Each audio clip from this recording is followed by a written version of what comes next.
A recent rise in black bear sightings across Indiana is leading some people to wonder if the species is calling the Hoosier State home again.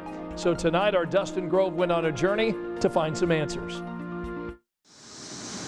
My husband came in, he woke me up. He's like, dude, he's like the bears outside. Bears in Indiana? At the zoo, sure, but in backyards, in a hayfield, along this northern Indiana highway? I honestly didn't believe it at first. Brad Westrich with the DNR says believe it. But as soon as we got DNR law enforcement up there, they sent us photos, and sure enough, it was a black bear. Struck and killed by a car this summer. Back in the 1800s, black bears were common here in the Hoosier State, but their habitat shrank as we cleared woods, turned forests into communities, and hunted them until they were gone. They were kind of hunted out of existence from the state. And then there were none.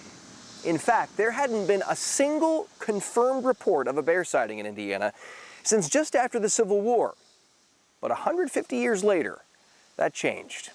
A young male black bear roamed down from southern Michigan. This guy right here.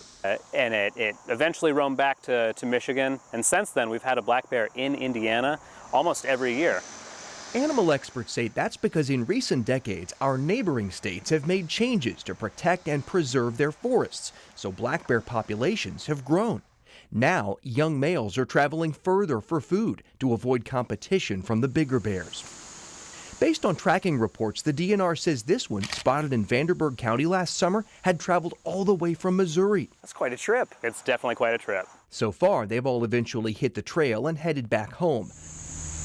But could black bears someday return to Indiana and stay? I believe if we maintain our current forestry practices and general residents can sort of adopt a peaceful coexistence with black bears, I think sometime in the future, black bears could breed here, yes. Sounds like it's up to us.